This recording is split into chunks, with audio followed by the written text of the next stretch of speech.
Penn State's still going after a quarterback for the class of 2024. It's pretty late in the cycle. They still don't have one committed. And you got to be thinking, what's the reason behind this? Well, it's actually pretty simple. There's two reasons. Drew Aller and Bo Pribula. You are Locked On Nittany Lions, your daily podcast on the Penn State Nittany Lions. Part of the Locked On Podcast Network, your team every day.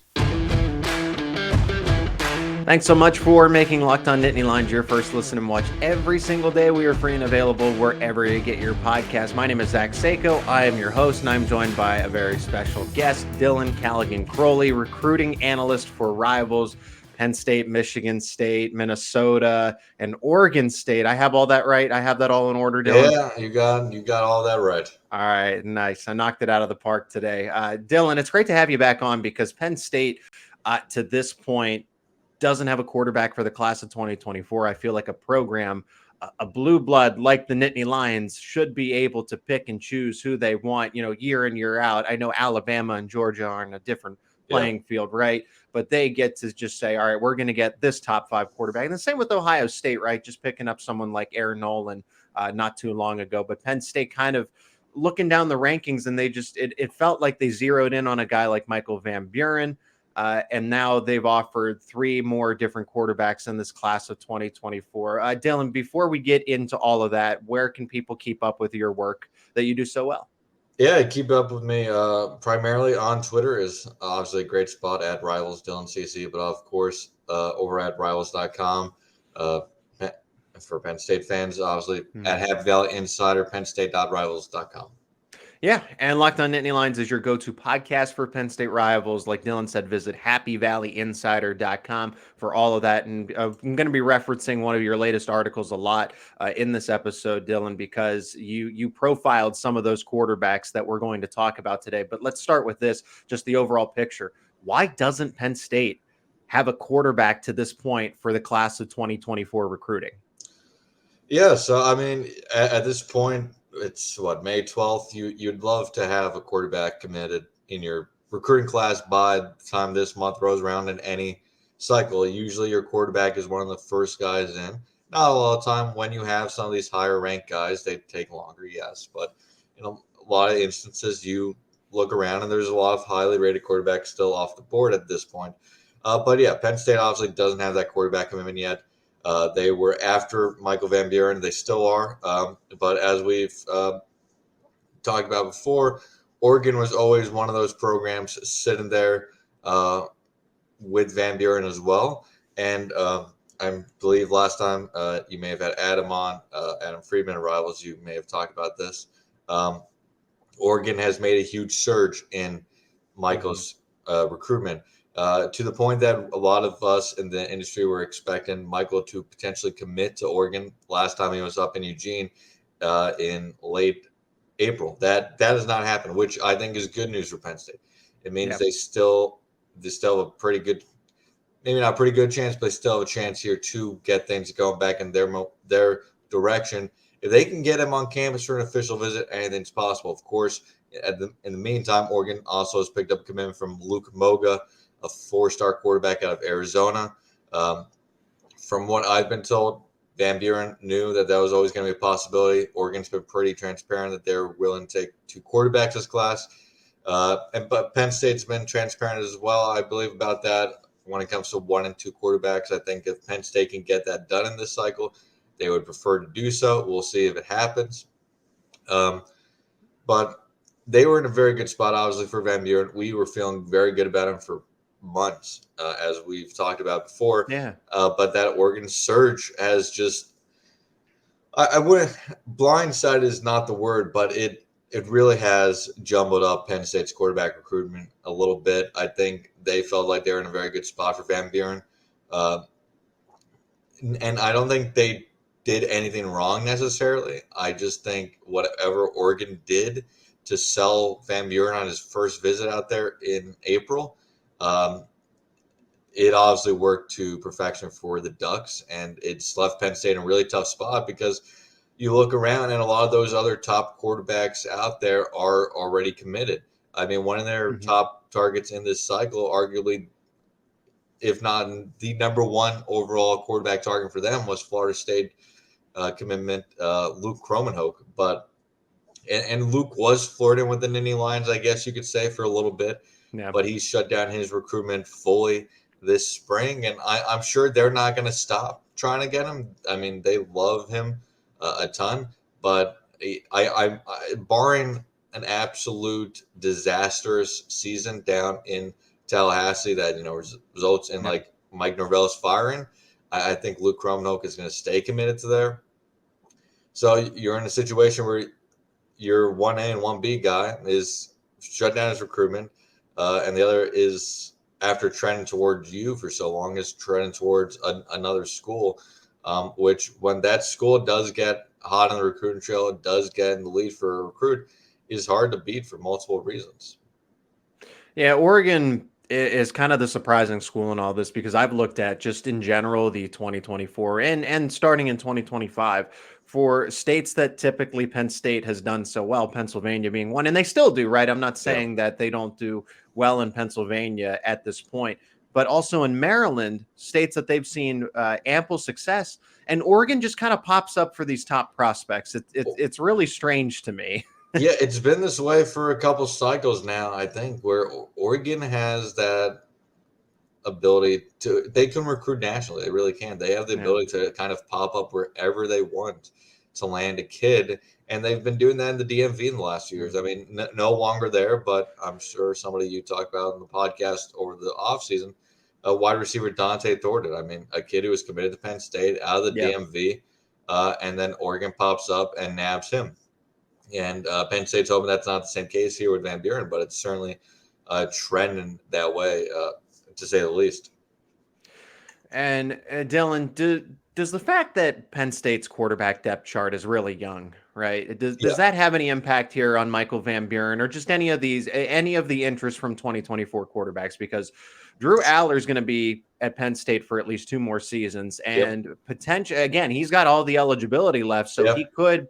The idea is for Penn State, the storybook is that he plays so well in these 2 years as a sophomore, junior, and then he's first round pick in what I guess that would be 2026, and then Bo Pribula takes over for 2 years, and then what? So Michael Van Buren's left being a backup for 3 seasons, just hypothetically, right? You could put in quarterback X into that situation. Then Jackson Smolleck's still there. So is that a turnoff for a lot of these guys? I think it depends who they are. A guy like Van Buren is a guy who's been highly ranked his whole life, has probably been told by a lot of people, hey, like, you can come in and compete day one to be a starter. Yeah. Let's be honest. No, if Drew is the quarterback that we all think he is the bona fide starter for the next 2 years. And if he's here beyond 2 years, you almost have to wonder, sitting where we are right now, if something went wrong, because if he lives up to the hype, there is no doubt he is going to be gone after his junior season. He has number 1 overall pick potential. Now, if he wants to return for all 3 years, I don't think Penn State would say no. But if he does up to the hype, I think that's obviously a long shot. So you're sitting for 2 years already. I mean, and you use a redshirt year on one of those, obviously, because you're not going to have a situation like Drew, where Drew played in a ton of games as a true freshman as a backup. Yeah. Penn State did that because they know his potential, and they know if he lives up to that potential, he's probably not going to be here all 4 years anyway. So you might as well use him while you got him. And he was by far, I think, the best backup they had last year. That being said, with Van Buren, I think that with Van Buren could be a factor. Off the top of my head, I think Oregon's depth chart may be a little bit better in that situation. Bo Nix is leaving after one more season. Bo Nix is leaving, and I forget who's there and who's not there anymore out there. But there's not a bona fide guy who's starting for the next 2 years for the Ducks. You know that. But then even after Pribula, I mean, that's a kid who I think if Aller wasn't, started the next 2 years, could have started these next 2 years himself. Absolutely. I mean, he is a guy who could, if he transferred after this year, I think he could start at multiple Power 5 programs. Yeah. I think luckily for Penn State, he grew up such a diehard Penn State fan from Pennsylvania that I don't think that's a major worry for them. I think he may be one of those guys who's willing to wait his turn. So, I mean, it's not an easy avenue for the 2024 quarterback to find starting time. So, yeah, I do think it's going to be that's a little bit of a factor here, to say the least.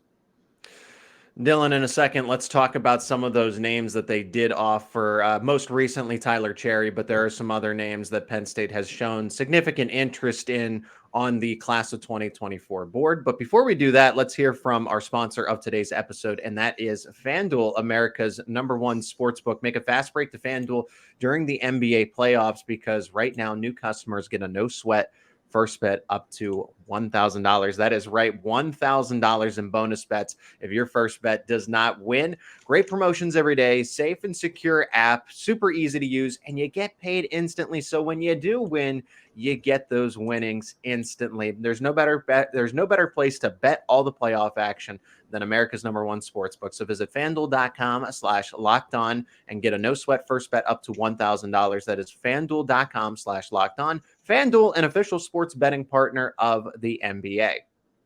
And once again, thanks so much for making Locked On Nittany Lions your first listen and watch every single day. Locked On Nittany Lions, your go-to podcast for Penn State rivals. You can visit happyvalleyinsider.com. That is happyvalleyinsider.com for everything in the latest with Penn State football, men's basketball, recruiting. That's what we're talking with Dylan today.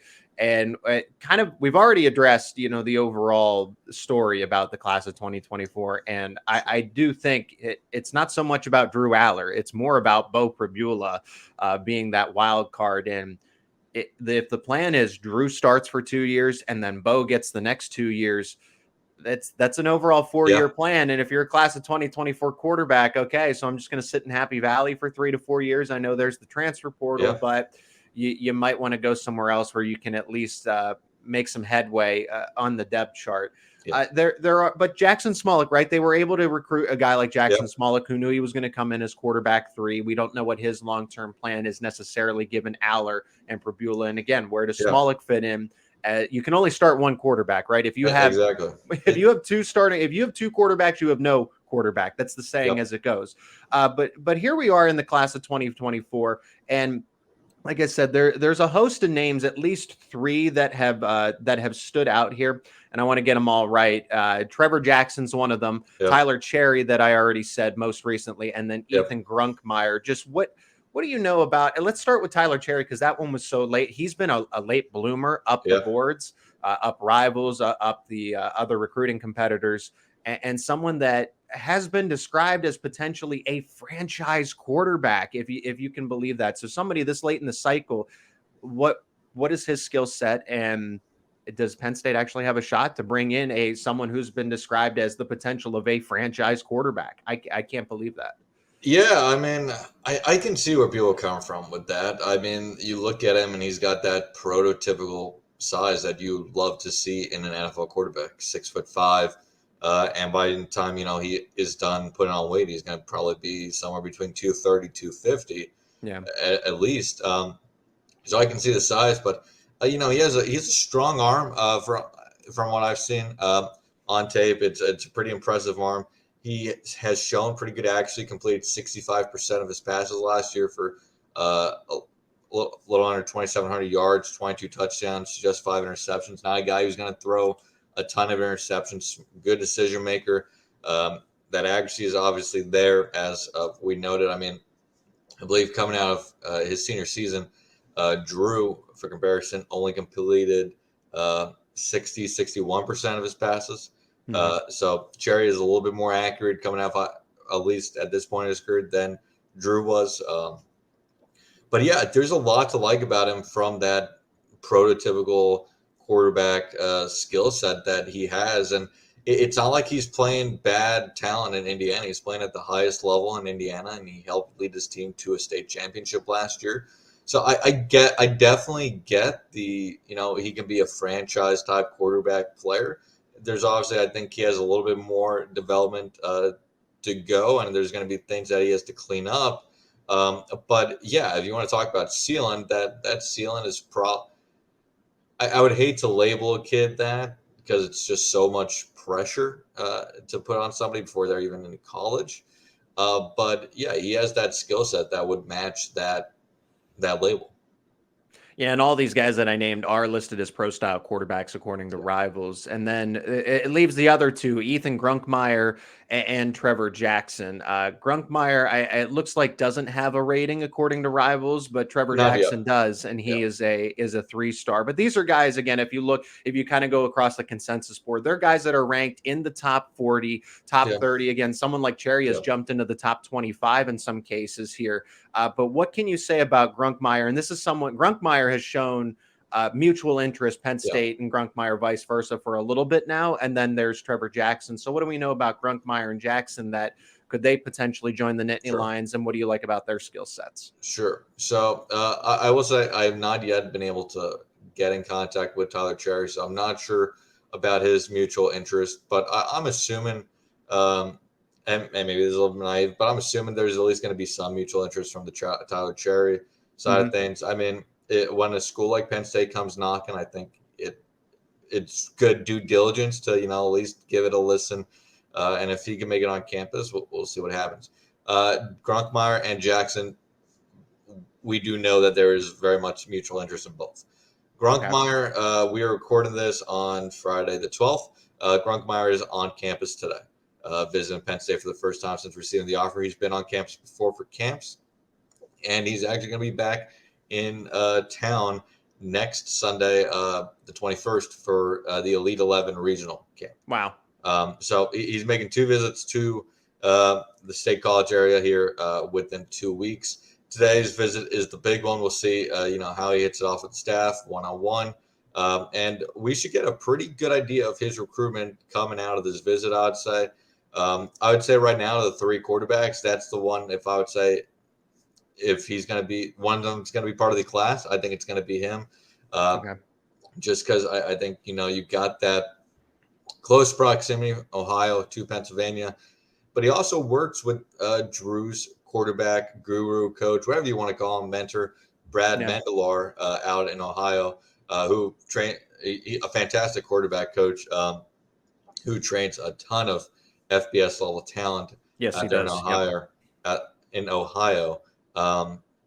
So he works with Grunkemeyer closely. So, I mean, I don't think that relationship is one that's, it leads to commitments, but it certainly can't hurt. It helps, right? Yeah, absolutely. It helps. I'm sure Ethan has been talking to Drew here and there about, the Penn State experience, what it's like playing there. And I'm sure Drew's probably told him all good things.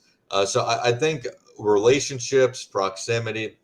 You look at his other offer list, his other offers, which let me pull it up here since I don't have it off the top of my head. Notable offers that he holds include Indiana, Minnesota, Northwestern, Virginia. He's a guy who's been blowing up a little bit over the last few weeks, where his Power 5 stock has taken a rise. And I mean, even Clemson was into watching the other week, I believe. Clemson's a school, though, that if you don't visit, you don't get an offer. So he still has to find time, I believe, to get down to Clemson to visit. But I mean, if Clemson is at the very least showing some interest, I mean, I don't think Penn State fans should be concerned about the offer sheet here. I think you trust also Mike Yurcich's ability to identify talent. I mean, and you brought the pro style quarterback then. I think that is very much the Mike Yurcich template. You look at his career, he's had primarily pro style quarterbacks who have the ability to make things happen on the ground when needed. But Penn State does not want to run their quarterbacks like they ran Sean Clifford over his decade in Happy Valley. They're going to want to keep their quarterbacks in the pocket, a little bit outside the pocket, but they don't want them taking off a ton and getting hits, pick up yards here and there. And all these guys have that ability to get some valuable yards when needed, kind of like with Drew. Drew's not going to be a guy who's going to outrun everybody, but he has good enough athleticism that he can pick up some valuable yards. And I think that's a good way to describe all these guys as well. So Grunkemeyer, I think right now is the most, like a better word, likely target here out of the 3, just because of those factors that we mentioned. And I I think if Penn State pushes for him, they have a very good chance here to land him. Trever Jackson definitely has interest. I have talked to him recently. I asked him about if he's planning any visits to Penn State. He said yes. Does not sound like there is a visit date set just yet, but I expect him to be on campus this summer. I was thinking maybe they try to get him in for an unofficial visit for an official visit. I think it probably at this point is going to lean more towards the official visit probably next month. And with him, I don't think if, Grunkemeyer commits, I don't think that means Jackson is, out of the picture. Like we mentioned, Penn State, I think, wants to take 2 quarterbacks in this class. Now, at that point, does Jackson want to be part of a 2 quarterback class? That's the other thing that you have to manage. You're not only managing that depth chart, but you're managing the idea that, hey, you're not the only quarterback coming in this class. So the depth chart's going to be even deeper by the time you get here. So I think that's going to be interesting. But Jackson definitely has mutual interest. A guy who was down at the Rivals camp in Miami, I believe it was, and did a really good job, won the quarterback MVP, and there was a lot of good quarterbacks at that camp. He also is heading to the Elite 11 finals after a really impressive performance at their Florida regional as well. So this is a guy whose recruitment kid's recruitment, who's also really taken a big step over the last few weeks because of his performance at the Rivals camp at the Elite 11. His offer list includes Indiana, Pittsburgh, Boston College, Illinois, Penn State, Texas A&M, West Virginia. A little bit of a heavier offer list compared to Grunkemeyer, but definitely I think one that Penn State has a legitimate shot in if they push. He definitely seems to have mutual interest there. And I think what Penn State's done at the quarterback position, even though to fans may not have, always stood out, but you look at what James Franklin's done at that quarterback spot. Every guy he's recruited basically has wound up having a pretty good college career, and outside Tommy Stevens has ended up in being drafted. I know, and I'm not saying count Will as that, but I think, he still identified the talent of Will Levis early on. And it didn't work out at Penn State, but that talent that he identified went on to be he ended up in second round draft pick this past spring. And if he started at Penn State, I still think Will ends up being a draft pick, because he wasn't drafted because of necessarily what he done on the field. He drafted because of that projectable size and big arm that he had. So I think Penn State fans shouldn't worry too much about the offer list. Trust the staff evaluations. This is one of the best staffs in the country, I think, when it comes to identifying that mid-tier talent that may not have the best offer sheet, but they have the skill set that if you can get it right in the development stage, has a chance to be pretty good. Locked On Nittany Lions is your go-to podcast for Penn State rivals. Visit happyvalleyinsider.com. That is happyvalleyinsider.com. In this final segment, Dylan, we're going to just bring up a couple more names for Penn State because, like you said, I completely agree in the fact of I trust this staff to find the diamond in the rough. It's nice, it's fun to go get, the Drew Aller of every single quarterback class. I get that. In 2025, this is before we even started this conversation, you and I agreed that it's not so much about 2024. It's going to be even more about 2025, especially if they don't get a quarterback in this cycle. And that's a really worst case scenario. But 2025 becomes all that more important. So let's discuss a couple more names and then figure out when we could expect a verbal commitment here to finish things up. Samaj Jones and Jaden Bradford. I was under the impression that those were the top 3, that it was Michael Van Buren, that it was Jones, and that it was Bradford. And now those 2 names that we're going to finish with here last seem to be pivoting, or at least they're not going to end up at Penn State. What it seems like, even though there are some projections for Jones and Bradford, to land with the Nittany Lions. But let's start with Jones because he is in state, right? He's over in the Philly area, and I've seen him play in person, so I like his skill set, but more of a running type of quarterback, right? But he can still sling it. So what's your take on Jones? Jones, for starters, is a quarterback I really love, and and I think some people may think this is a kind of a lazy comparison, but I really do think he compares well to kind of a Jalen Hurts type play style. I mean, I think I see a lot of similarity. They're built very similarly. Yeah. And their skill set is pretty similar as well. I mean, Samaj Jones is a guy who can make things happen a little bit more so than these other quarterbacks with his legs, but he is really he's a really good passer. And I mean, I think when I'm looking at him and Van Buren, I think they're pretty close in terms of play style. I think what helps Jones in my mind is probably that he's a little bit taller than a Van Buren. Van Buren is on the smaller side, but Jones I think is a really good quarterback. But that doesn't really matter here. What's his deal with Penn State? So we know he released the top 4 or 5 the other month.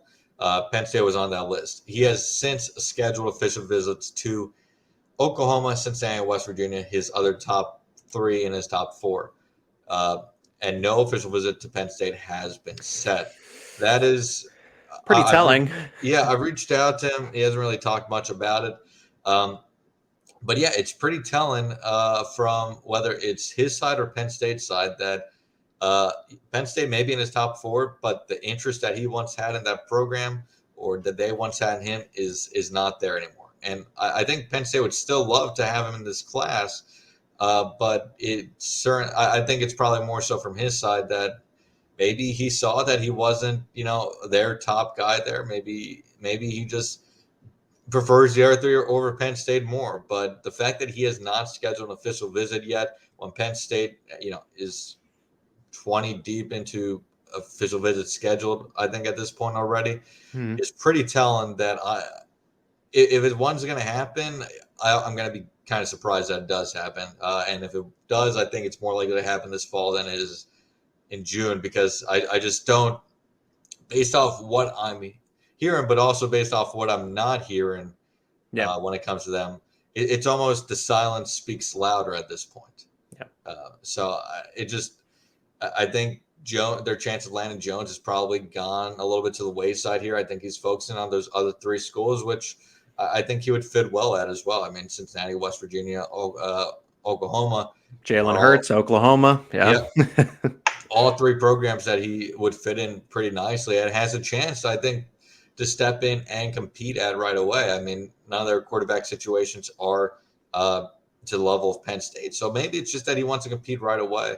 I've been trying to get in touch with him a little bit and just haven't been able to talk to him a bunch. But at this point, I just would not expect Samaj Jones to be or Penn State to be a player for Samaj Jones at this point, just because that official visit hasn't been scheduled yet. I don't think it's going to be, especially when he scheduled those first 3 right after each other. I mean, it's just all the signs are not pointing in the right direction for Penn State there.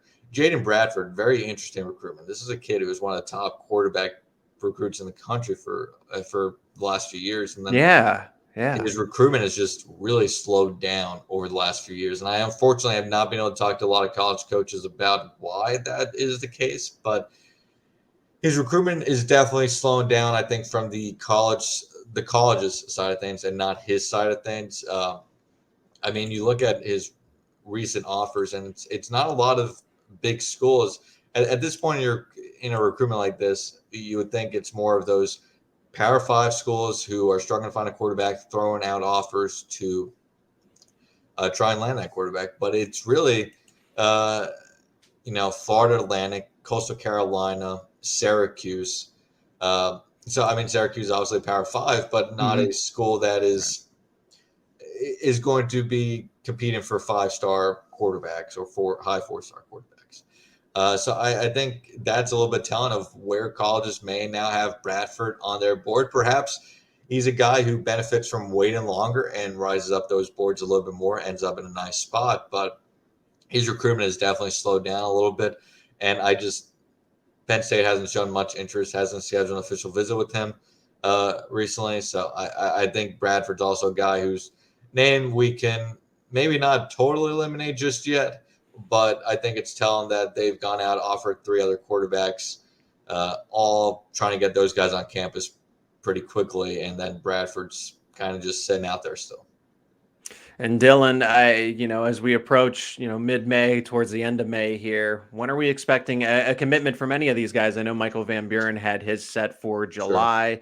So are we just in general, any of the names, whether it's the first one to go or just kind of the group of them will commit all around the same time? Is it going to be the end of May? Is it going to be June? Is it going to be July? When do you think some of these kids will start picking schools? Yeah, I think June. I think we're going to see Grunkemeyer. I would be shocked if after this week does not schedule an official visit to Penn State. Like I said, I think he's the most realistic option right now, or most likely option. So I think Grunkemeyer, if he gets an official visit set, I think there's a good chance he can commit after official visit. Same thing with Jackson. I think his recruitment's a little bit tougher because that offer sheet. You do got a Texas A&M out there. Mm-hmm. I know Penn State fans.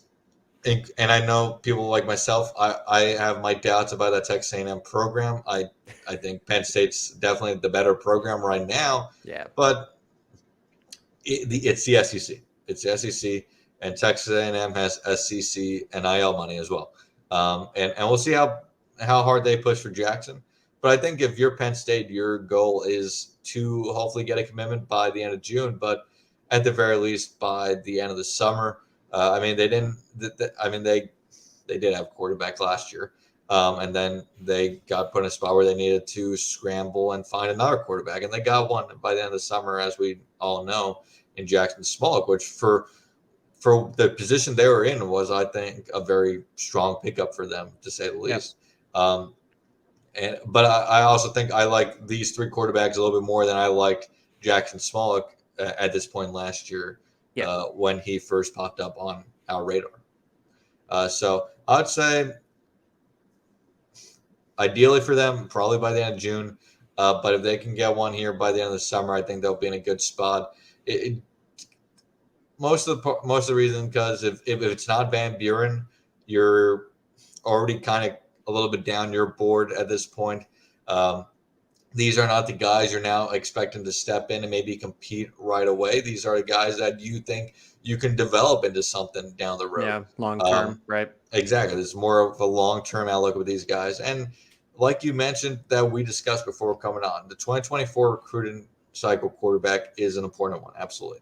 But the 2025 guy is going to be the Drew of his class. I mean, that quarterback has to be a guy that they really believe can be the next, key holder for the program at quarterback. Maybe not a guy you need to step in right away to start, because you do have Bo, you're going to have Jackson, you're going to have whoever you bring in this class. Yeah. But ideally, you're bringing in a really high top target quarterback who has really high potential that can step in and compete for day one starting job, or at least be in a similar development route or path as Drew has been in his first 2 years on campus, I think. Dylan, you are always our top choice when you can commit to this show. I really appreciate the time and going through all the quarterbacks, right? You are the man on the ground to get everything squared away for Penn State, along with other Big Ten schools, the competitors in this case for the Nittany Lions, and then out there in Oregon State. Again, where can people keep up with you as you continue to cover all the recruiting for Penn State and others? Yeah, keep up with me at Rivals Dylan CC on Twitter and at PennStateRivals.com as well. You can see all of Penn State's official visits. You can we've had a bunch of free content as well. We do a free Ask the Experts every couple weeks, which when you ask a question in there, it is a free for all. If it's about football, if it's about Penn State recruiting, we're going to answer it. If you want free information, that is the time. We post it on Twitter. We post it everywhere. Come over. You don't even have to sign up for a subscription for that one. Sign up, ask whatever you want about Penn State recruiting, and we're going to give you an answer. There's not many places out there willing to give you free information every few weeks like that. So definitely get out to PennState.Rivals.com. At least sign up for a free subscription, because even when it's not Ask the Experts over there, if you ask a general question, there's going to be sometimes we may keep, things under the vest, but we're very open to answering as many questions as we can, because that's why you guys are coming to our site. You want to learn more about Penn State recruiting, and we're going to give that to you one way or the other. Dylan, I appreciate the time, and that was definitely that is a good opportunity for people that want to ask specific questions of you. I have mine, and I'm glad we get to have this time to do this. But for the fans that want to talk to you directly as well, that's a good opportunity. So take them up on that. But Dylan, I'm so glad we can do this periodically, and can't wait for our next conversation. Hopefully, Penn State gets that quarterback they are looking for. Thanks. Yeah, thanks for having me, Zach, and I'm sure we'll be doing this again soon.